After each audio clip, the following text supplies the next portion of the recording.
Secrets and Vows, Season 1, Episode 9, The Price of Love. Revenge did not announce itself. It arrived quietly, patient and precise, wearing the remains of romance like a disguise. London had grown tired of passion.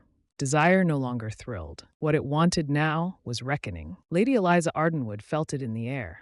The shift from curiosity to judgment, from gossip to verdict. The city was no longer asking who loved whom. It was asking who would pay. Julian Hawthorne had become the answer to every question. Doors closed to him. Invitations vanished. Allies spoke his name with careful distance, as though scandal were contagious. He had known this would happen when he stepped forward, but knowing did not soften the fall. Eliza watched it unfold with quiet horror. "You cannot let them destroy you for me," she said. "I chose this," Julian replied. "That is the difference." "But I did not," she whispered. That was the truth. Neither of them could escape. The velvet quill arrived that morning, heavier than usual. Love is costly. Revenge is priceless. The letter revealed something new. Not another affair, not another broken vow, but a pattern. Someone had guided the chaos, nudged it forward, ensured that secrets surfaced at precisely the right moment. Someone with access, someone trusted. Eliza read the clues carefully. They all pointed to one name, Lady Margaret Vale. The realization felt cold, not shocking. Margaret had always been present, always informed, always untouched. Eliza confronted her privately that evening, choosing discretion over spectacle. "You orchestrated this," Eliza said. Margaret did not deny it. "I revealed what already existed," she replied. "If truth ruins people, perhaps they were already broken. You used love as leverage." Margaret smiled. "Everyone does. I was simply honest about it." "What do you want?" Eliza demanded. "Control," Margaret answered. "Respect, and a world where women stop pretending virtue protects them."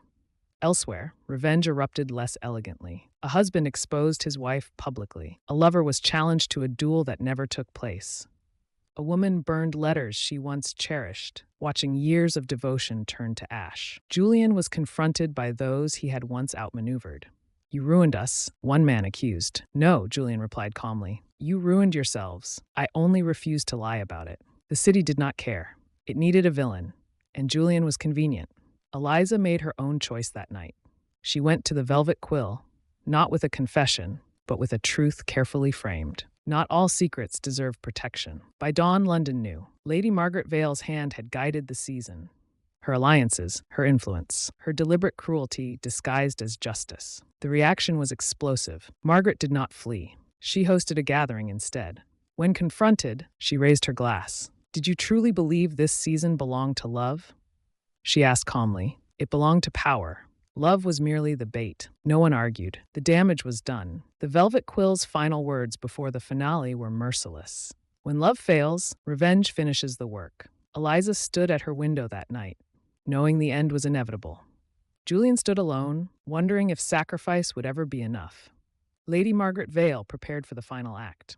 The season was no longer about survival. It was about consequence. Review in next episode. The Price of Love strips romance of its illusions. Revenge overtakes desire, Julian becomes the city's chosen villain, and Lady Margaret Vale is exposed as the architect of the chaos.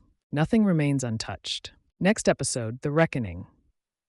Truth explodes, love makes its final stand, and vows, broken or kept, decide who falls and who remains standing.